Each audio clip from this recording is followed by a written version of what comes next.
You may notice that it's very special in that we are not on the last Monday. We're not even on a Monday. We're on the second Tuesday of July here, but we wanted to bring this information to you, and the scheduling worked out, so we're happy that you could join us. Tonight's webcast, as usual, will qualify for 1 hour of the state-required ESD Commissioner training. The webcast is sponsored and certified by our good friends at the V.G. Young Institute for County Government, which is part of the Texas A&M AgriLife Extension Service. Big thanks to our friends in College Station for their continued support and their certification. Now, at some point during tonight's program, you will be given your information on how to apply for credit, so you've got to watch the whole thing. It may or may not happen close to the end, but please stay with us for the entire webcast so we can ensure you can get your 1 hour of credit.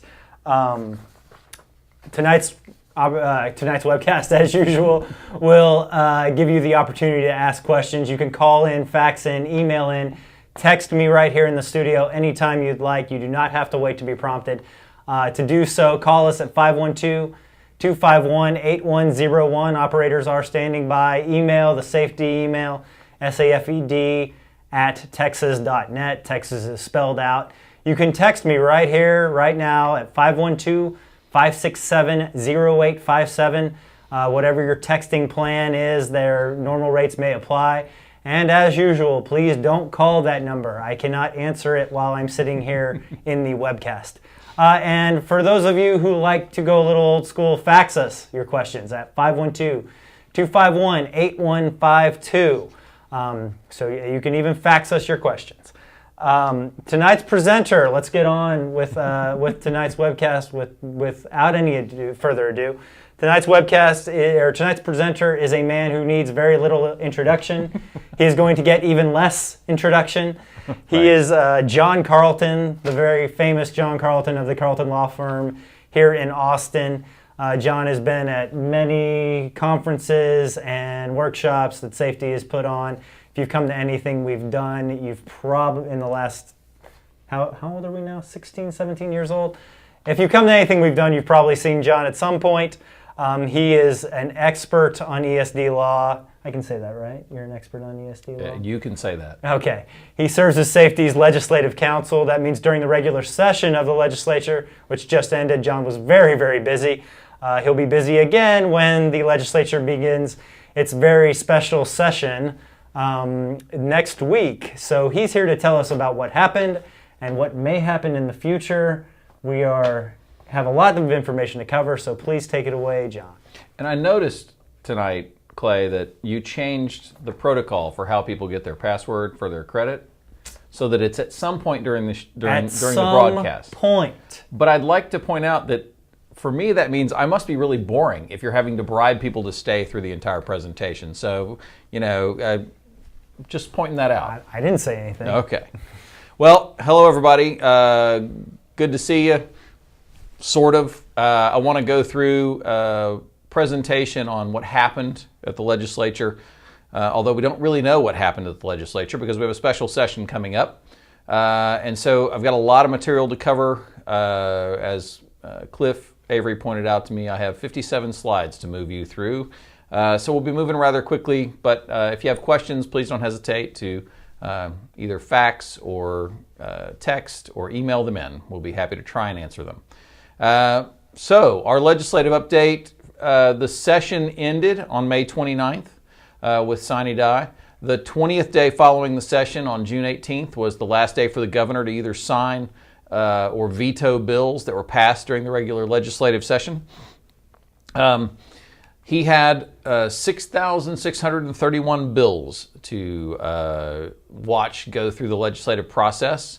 Only 1,211 of them passed, and 50 of those were vetoed. Compare that to the 6,000 incline of additional bills every year or every biennium. There were also 169 joint resolutions proposed to amend the Constitution. Only 9 of those passed. Coming up, yesterday was in fact the first day, based on the governor's proclamation, that bills could be filed for the first special session of the 85th legislature. There were 71 bills filed as of 10 a.m. this morning, That special session begins next Tuesday, a week from today. The special session is being kicked off as a result of a governor's proclamation to extend the existence of several state agencies. Their legislation wasn't passed during the regular session, and so his priority number one is to get those agencies passed and operational again. Otherwise, they would expire as of September 1st of this year. That same proclamation, however, kind of hints at what's to come for this special session, which is that the governor intends to add additional items to the call as soon as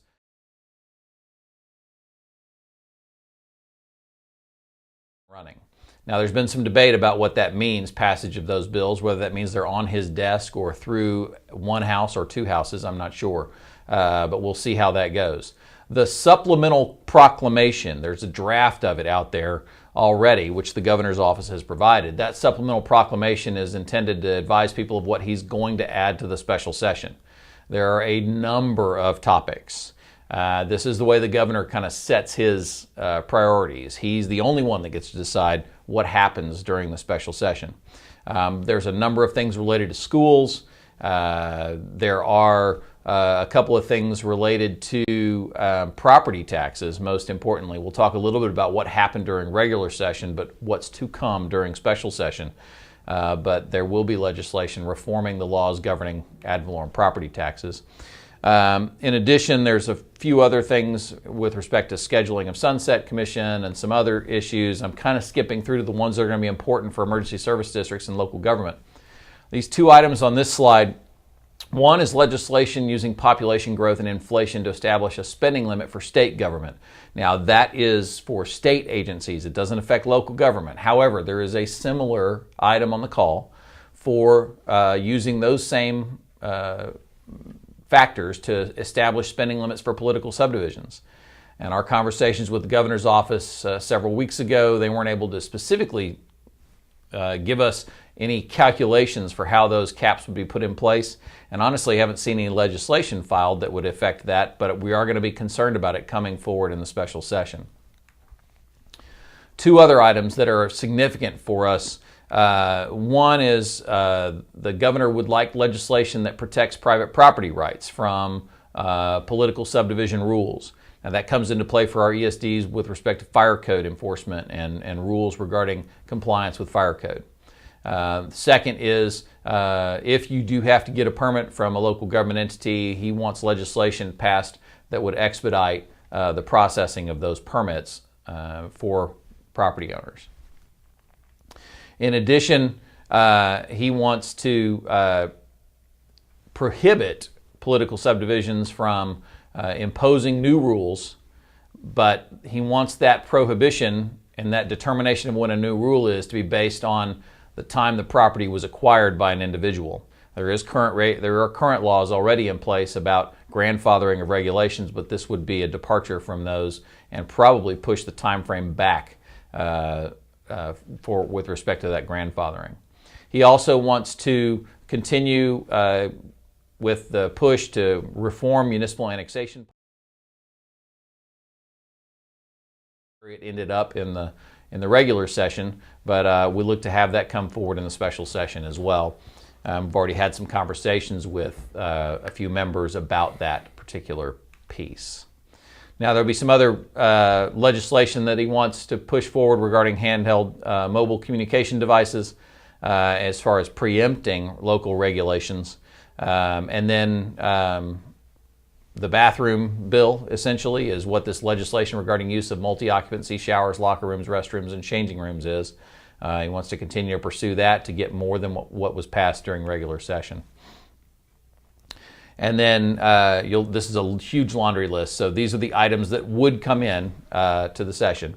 Prohibiting state or local government from reducing or deducting labor or union and employee organization membership fees from their wages, and prohibiting financial transactions between a local government or a government entity and abortion providers,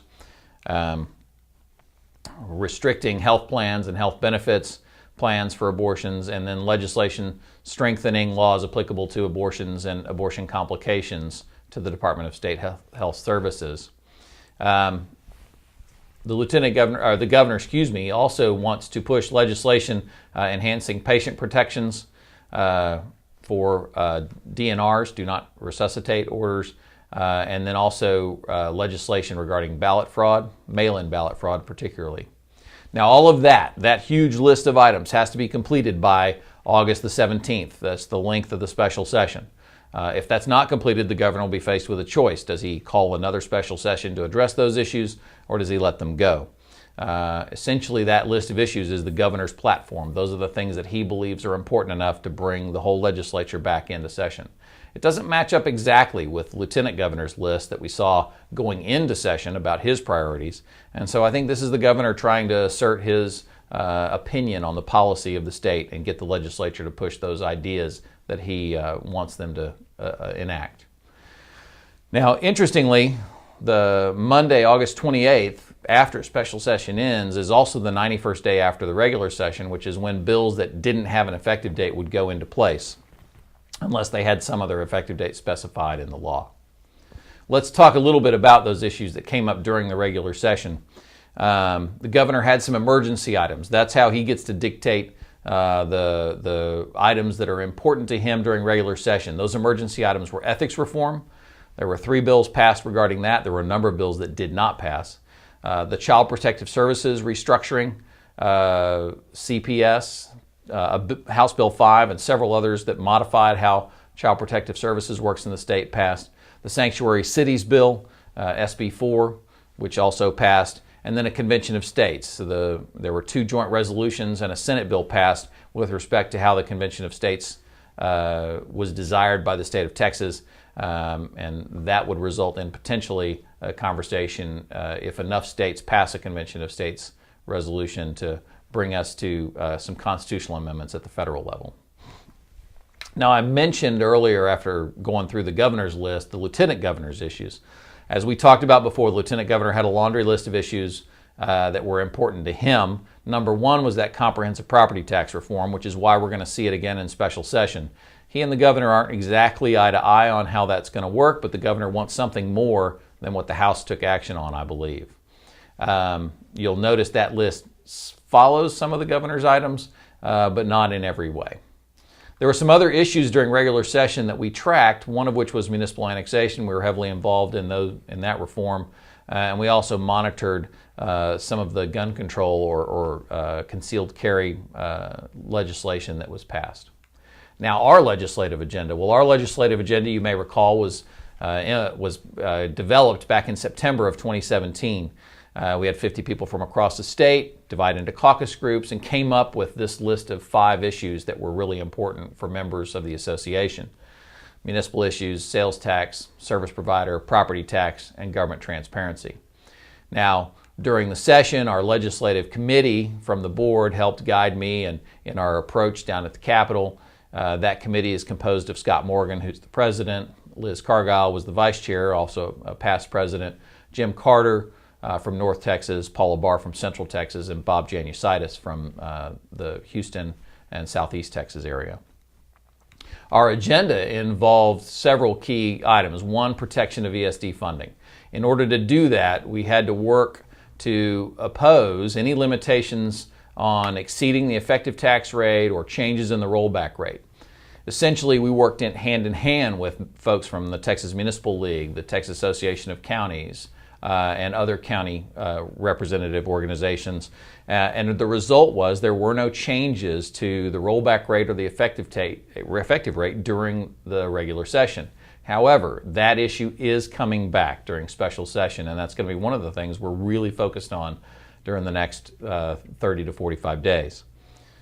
We also were concerned about changes to the state sales tax model and how that was going to happen, wanting to make sure that sales tax stayed in place as an available funding source for ESDs. There were no changes and no elimination of sales tax for ESDs. There was a bill that was passed to bring a single election for varied levels of sales tax within an ESD, and we'll talk about that a little bit later, but no sales tax elimination for ESDs. With respect to those city issues, this really is kind of where municipal annexation came into play. We wanted to protect ESDs from being removed, from having cities remove themselves. We wanted to protect ESDs from annexation impacts by cities. And we wanted to make sure we maintain the ability to have good relationships with our cities. Now, I'll talk later about the annexation bill that moved through both the House and the Senate, but that issue is going to come back up and be debated during the special session. As we talked about sales tax revenue protection, there weren't any changes on that. We were concerned about employee and union issues. Didn't really have any substantial changes with respect to how ESDs have to deal with their employees or their firefighters and unions. There was a bill passed that clarified some ESD commissioner practices for how to appoint commissioners in East Texas. And then there weren't really any other changes, although there was a bill filed that we'll talk about that would have proposed election for most of the larger population county ESDs. And then there were some bills related to first responders and how they could, whether or not they could carry a concealed handgun and those kind of things. The only bill that passed in that front was House Bill 435. We'll talk about that a little bit later. So, significant legislation for ESDs. Well, number one throughout the entire session was started out with Senate Bill 2 by Senator Betancourt out of the Harris County area. That bill did not pass the House. It did pass the Senate, and it passed the Senate relatively quickly, but it stalled in the House. And it stalled in the House because it would have reduced the rollback rate below the 8%, and it would have forced an election on rollback rate. And the House was unwilling to accept those changes. In addition, the bill had some changes in the timeline for how you would have had to have adopt your taxes, and it would have changed some of the appraisal district review board and oversight and procedures. The House actually ended up accepting many of the appraisal review process reform in what was Senate Bill 669 by Senator Nelson out of North Texas. But the House did not include in that bill any of the rollback rate or election changes. And consequently, when that bill went over to the Senate wouldn't accept the House changes. So the whole issue was left on the table, which is why it's back in the call for the special session. We will see. There will be, I think, a fight between the House and its membership not wanting to restrict the local government ability to fund services versus the Senate's the large majority of the Senate's staunch opposition to any sort of increase in taxes without an election. We'll see how that goes. I expect that to be a difficult fight again. Now, I've talked a little bit, and I'm going to move through some of these slides pretty quickly, but you'll have a chance to see the presentation later. But Senate Bill 669 ended up with this reform to the appraisal process, and I've got some bullet points here over what that included. But I want to get on to some other things for us to talk about with respect to the bills during regular session and during special session instead of having you look through this list with me. I want to, in particular, get to municipal annexation. And at the beginning of the regular session, Representative Larson of the San Antonio area filed House Bill 299, which was an extensive rewrite of the state annexation laws. Now, that bill didn't end up being the vehicle, but a very similar bill did, and that was Senate Bill 715. So Donna Campbell from the corridor between San Antonio and Austin filed Senate Bill 715. Now that bill was very close to passing, and if you recall, we talked before about Representative Huberty's bill from the 2015 session, which died on the House floor on third reading. Well, this time Senate Bill 715 died at a filibuster at midnight on May 28th, the next to last day of the session, in the Senate. Now that bill was very, very close to passing, but she couldn't bring it up and get enough votes to pass it until it was too late. And that meant that there was opposition, and the opposition had the ability to filibuster the bill, which killed everything behind it in the Senate calendar. That bill was very similar to House Bill 299, and it was in fact amended on the House side in order to make those bills similar with respect to process. It removed limited purpose annexation, except for water districts. It would have required a petition or more than 50% of the voters and landowners to annex an area with fewer than 200. Essentially, it's an election requirement for small annexation areas. And it would have actually required an election for any area that had more than 200 residents. And then it would have also, in addition to that election, required consent of more than 50% of the landowners in case those residents weren't more than 50% of the landowners. It also would have required that cities actually annex limited purpose annexation areas at the end of the limited purpose plan.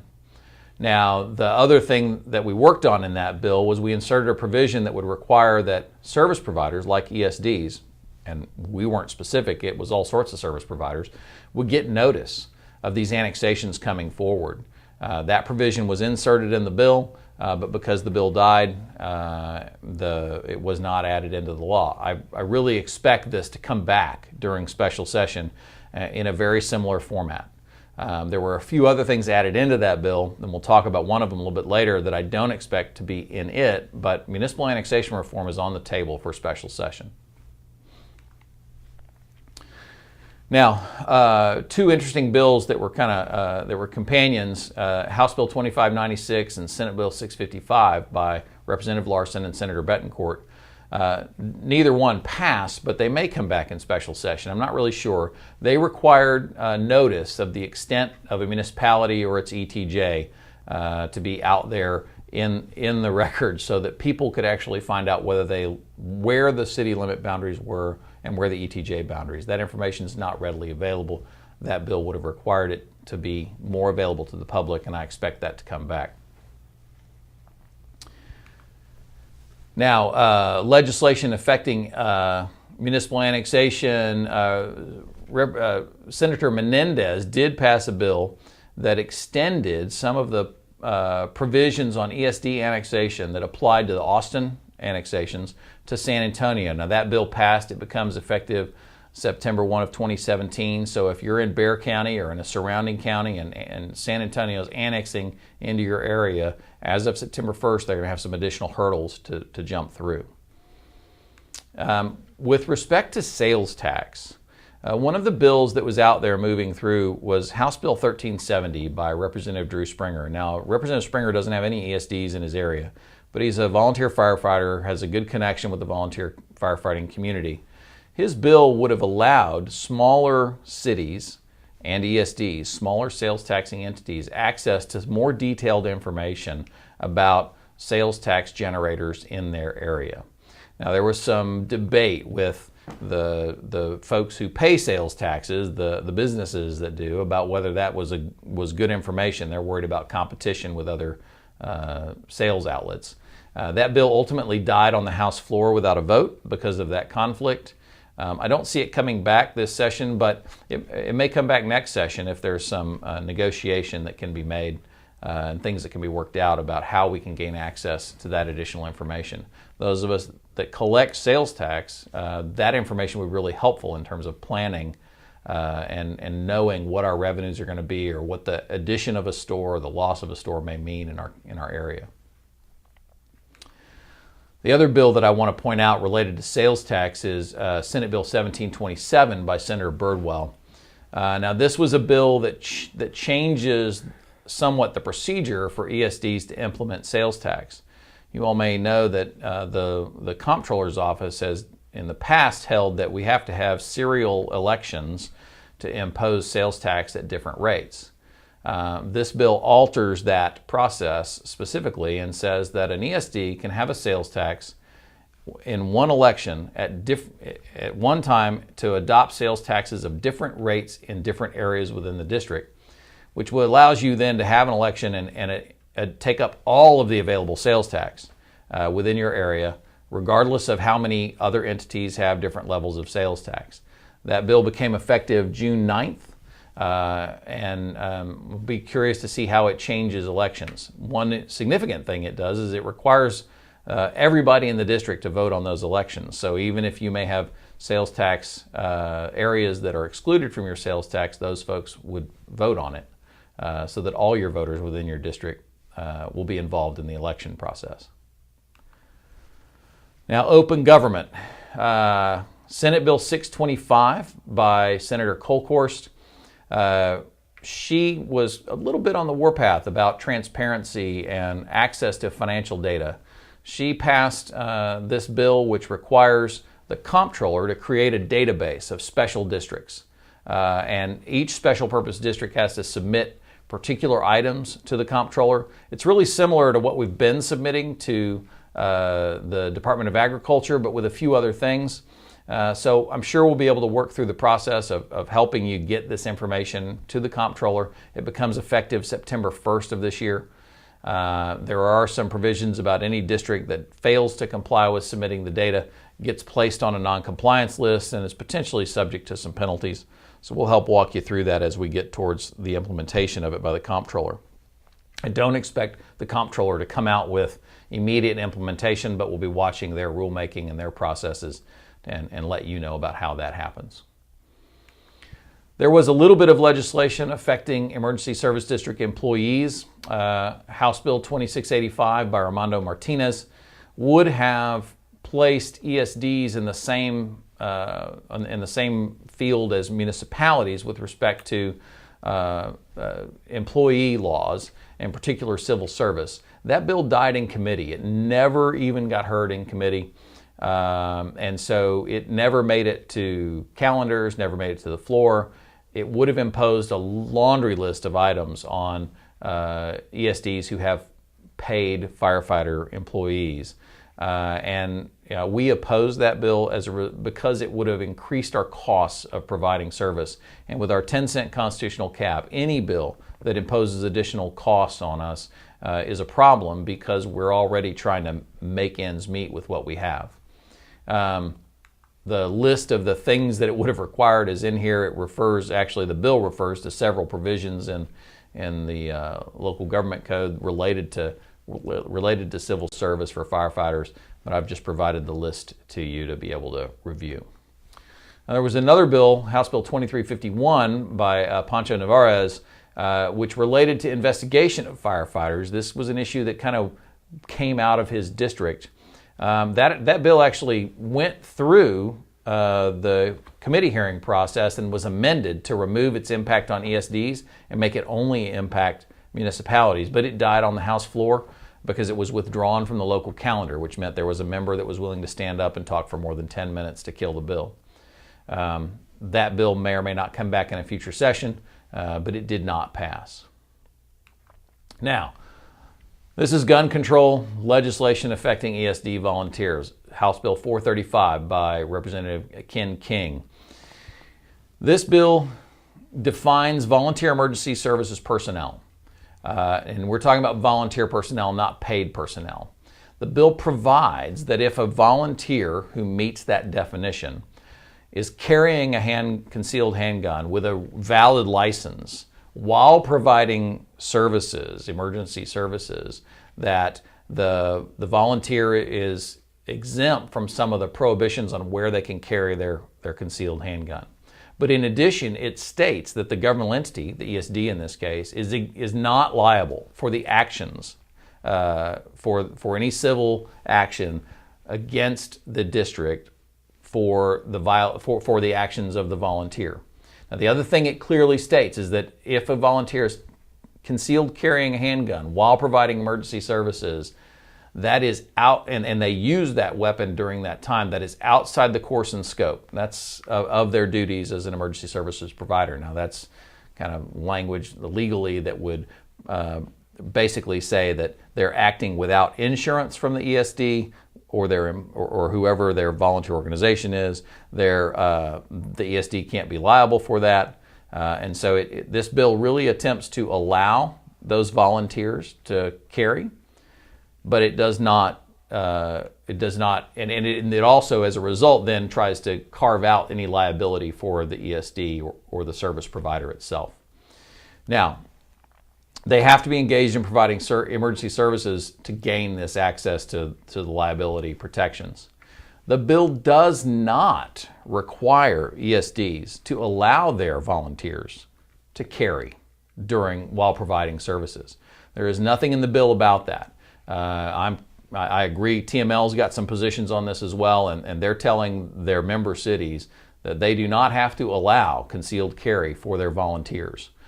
This bill does not apply to paid personnel, so you don't have to allow paid personnel. And any paid personnel that would be carrying don't get access to this exemption the way the volunteers would under the bill. So it'd be interesting to see how this rolls out and how it impacts operations as we go forward. But I want to bring that bill to your attention. Now let's talk about just a few other issues. There was Senate Bill 241 by Senator Coney Burton. She wanted to prohibit or relating to the use of public money by a political subdivision for lobbying. It actually never got heard in committee. She's filed that bill, I think, every session she's been in office, but the bill hasn't ever moved forward.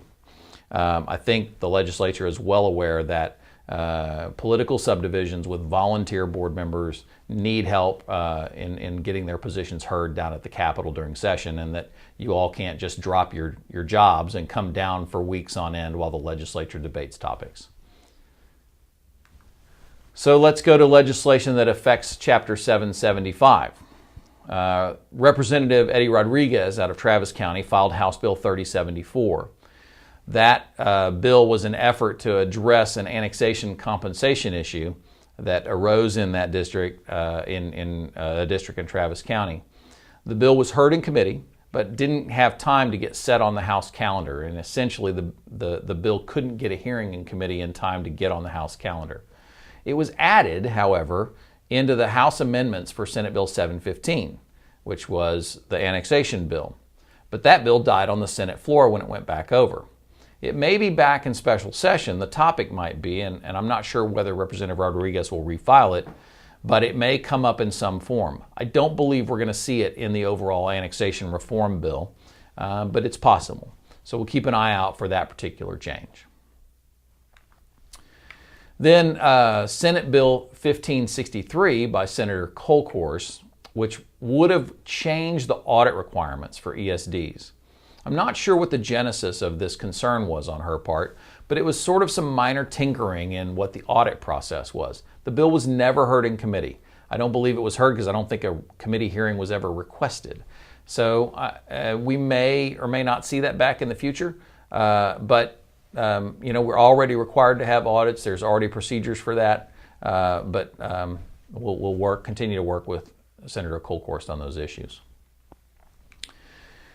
Representative James White, who's been a really hard-working representative for the ESDs in his district and has been really cooperative with our association and helped us advance the interest of ESDs, got passed a bill that cleaned up some problems that occurred with the Village Mills ESD, which is in Tyler and Hardin counties.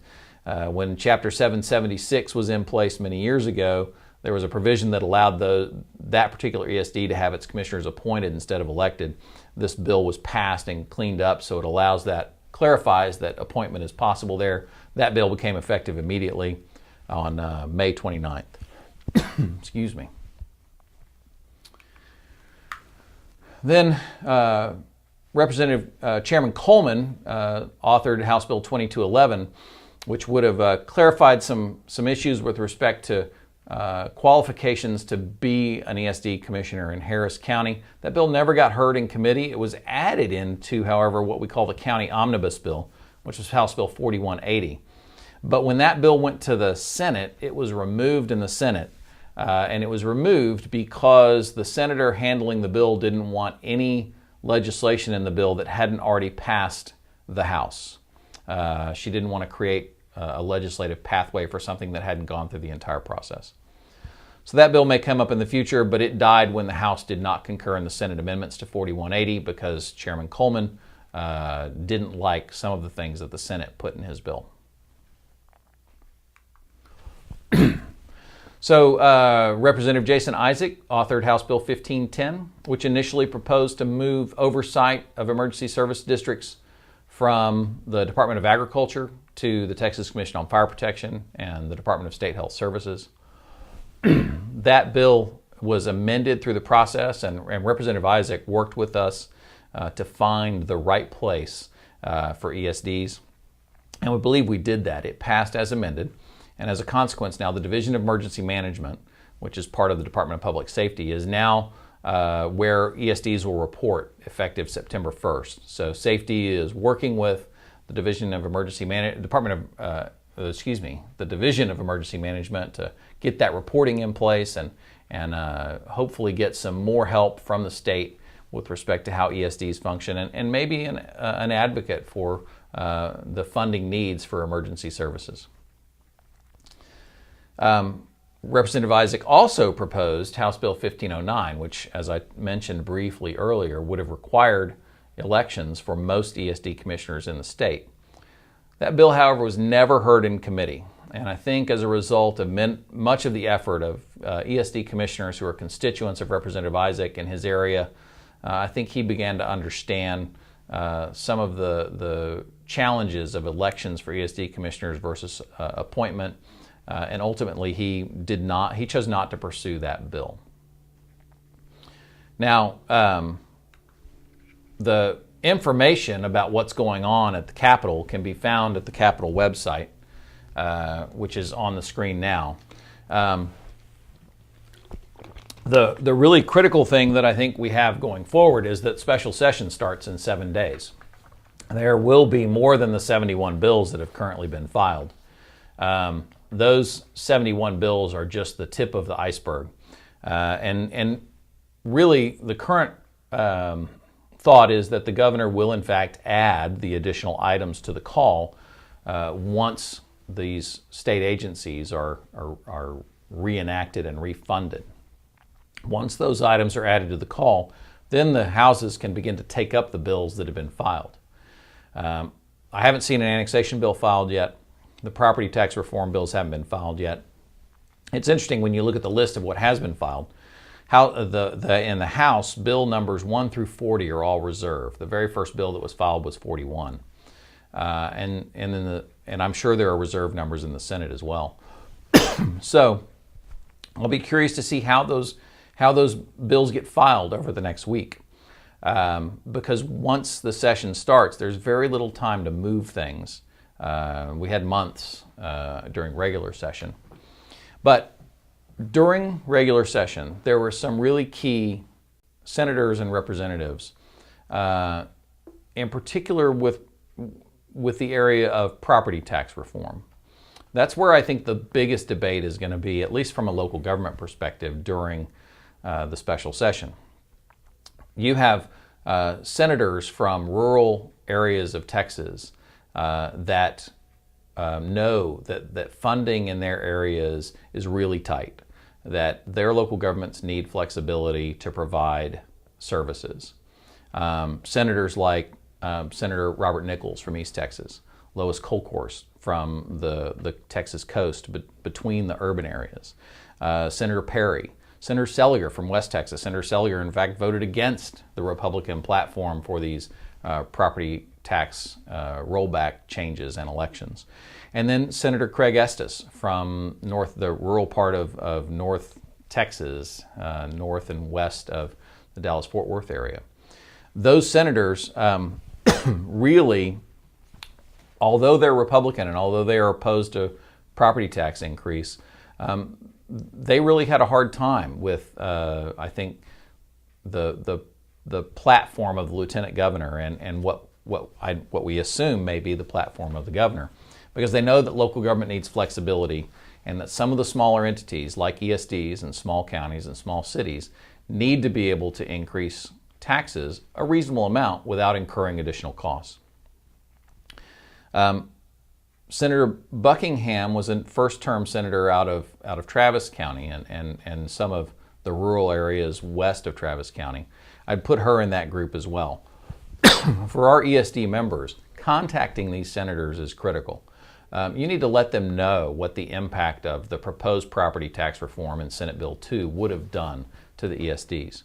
I've been very careful to explain that it's not a cap. I agree, it's not a cap. It doesn't say you have a maximum tax rate. We already have that at 10 cents. But it does impose additional costs on ESDs to try and raise your tax rate. And it does that by requiring an election if you go in excess of your rollback rate at all. And it makes those costs happen sooner by reducing the rollback rate. Both of those things pull at our resources and take them away from the other emergency services we're there to provide. I've also tried to explain to the various members that I've spoken with, we're a little bit unique. We provide emergency services. We don't get the discretion to choose to provide other things. I mean, it's pretty much public safety for us, and that's what we get to spend our dollars on. We don't have any what I would consider to be inappropriate expenses for things that government shouldn't be paying for. Now, on the House side, the House was obviously opposed to those changes or those reforms to rollback rate and election.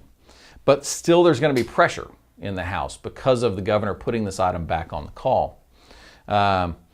Representative Springer, who I mentioned, although he doesn't have any ESDs, he understands rural Texas and understands the costs that will be imposed by these changes. Representative Stevenson, Representative Shine, Representative Muir, Representative Johnson, Representative Drew Darby, James White, Richard Raymond are all Republicans and members of the House that need to hear from you about your opposition to any increase in costs for how you go about providing your services and how that's going to impact you. Now, on the House side, there's a whole laundry list of people who supported the bill that was passed. So I'm going to suggest to you that you contact your House member, regardless of who it is, and say thank you for not passing property tax rollback and rollback election changes. They need to know that there's support out there. There is a movement certainly to support putting rollback changes in place. But they need to know, these folks who've gone out on a limb to try and not have drastic and dramatic changes that would impact our cost of providing service, those folks need to know that you appreciate the stance they're taking. The same would be true for any other issue that came up during the regular session that's going to be on this special session agenda, primarily municipal annexation reform. I think it's worthwhile to contact Representative Larson, Senator Campbell, and the others who were actively working on annexation reform. Those things potentially can benefit our emergency service districts as long as we continue to be in the conversation for how annexation may impact us.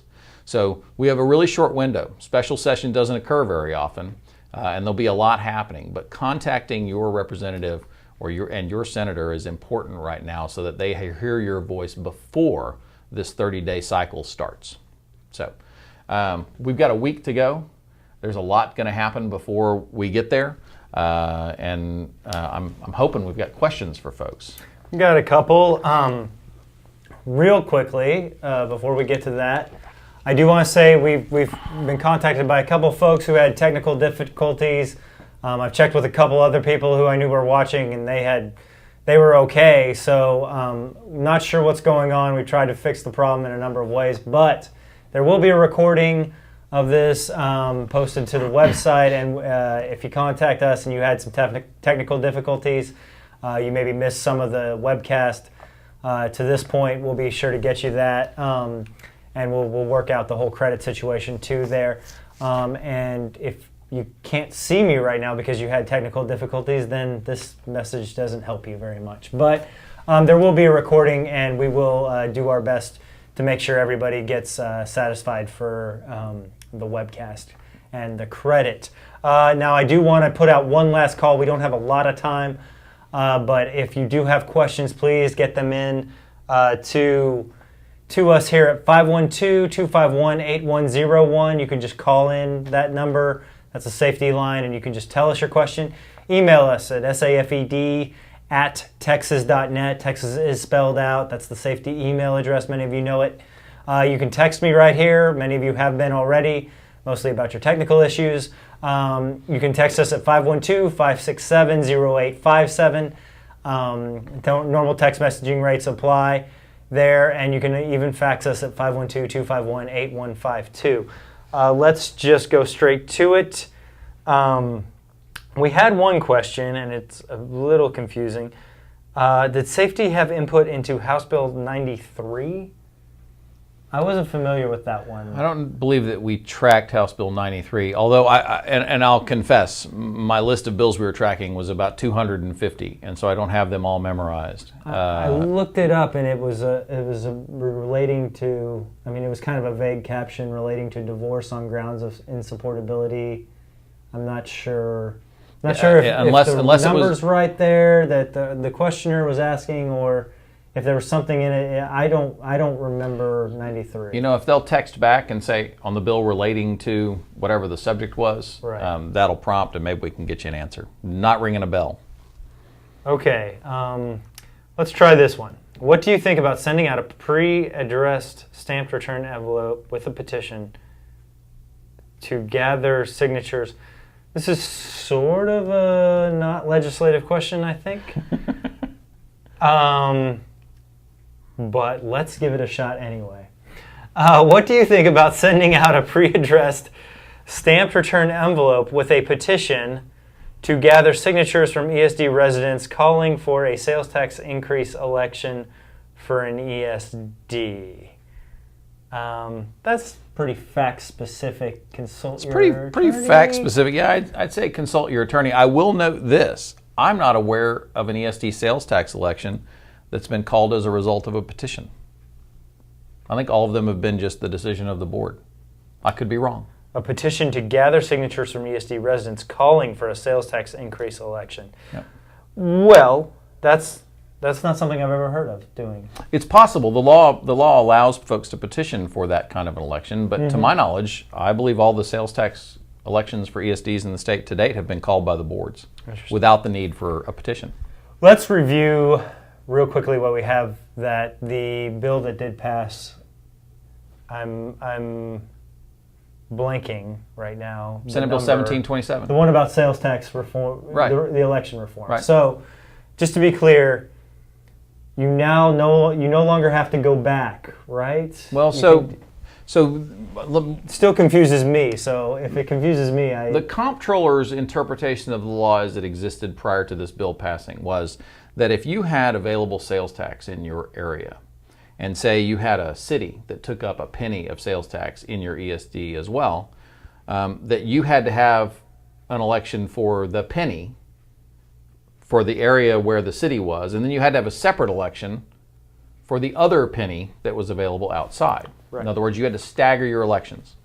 It's possible, given that counties have half-cent sales tax, library districts have half-cent sales tax, municipalities have penny sales tax, they also have economic development sales tax of anywhere from an eighth to a full penny or a half cent, that you would have had to have had 3 or 4 elections to take up all of the available sales tax. Now, there's some ESDs at different levels. Right, at different levels. There's some ESDs that are fortunate, don't have any of those competing sales tax interests within their area.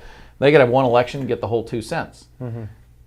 But the law, as the comptroller was requiring, it was requiring staggered elections in order to take up all of this. The bill clarifies now that you can have an election, and the election will say, your proposition would say, you can adopt a sales tax up to this amount in the entire district. And then when you implement it, you carve out those areas. So it's not the election that has to carve out the areas, it's the implementation. So the comptroller is essentially directed to accept the results of an election. We want sales tax up to 2 cents in our entire ESD.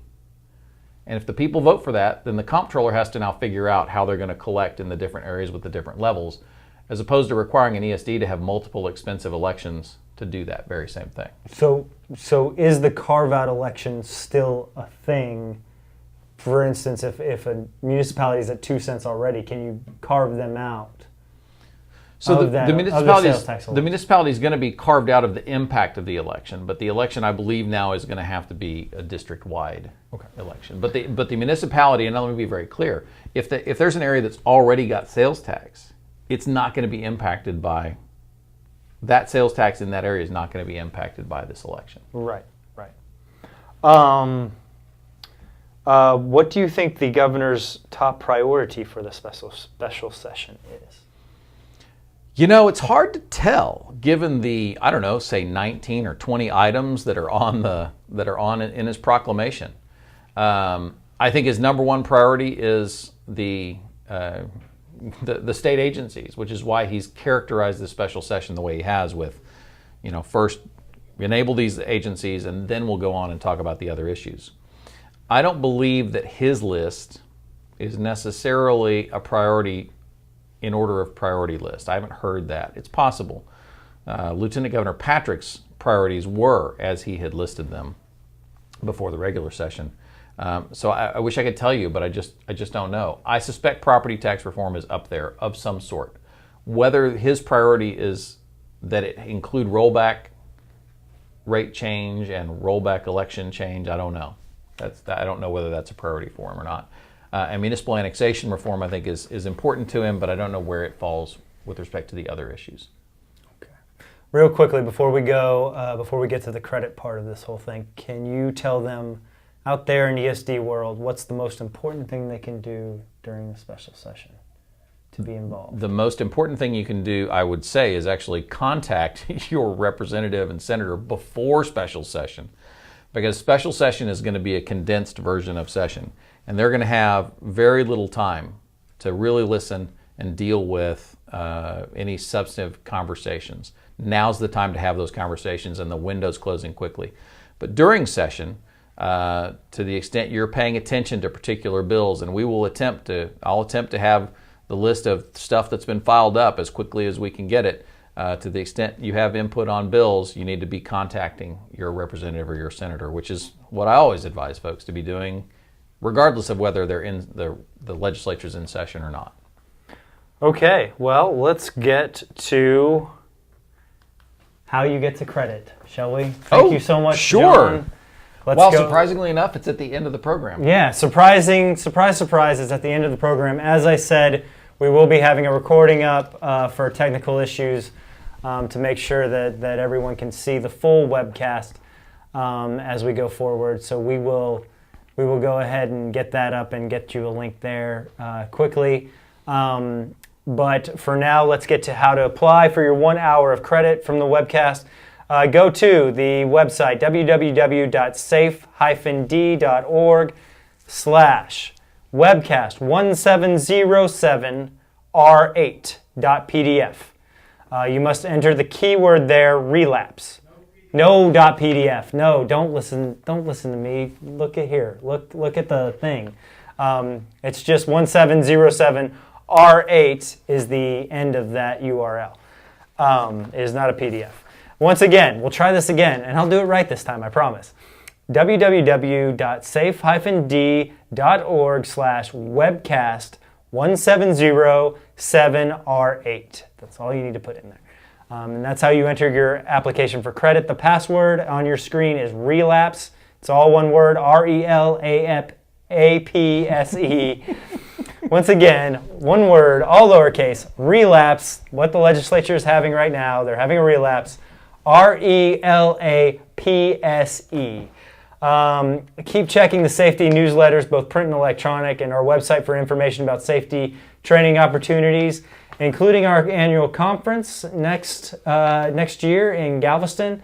It's time to start planning for that. So if you have anything you want to see addressed, if you want to have something you want to address yourself at the safety conference next year, please let us know. We're always open to suggestions. And that's it for tonight. Thank you to John Carlton from the Carlton Law Firm here in Austin. From our safety headquarters in beautiful Pflugerville, Texas, I'm Clay Avery. Good night.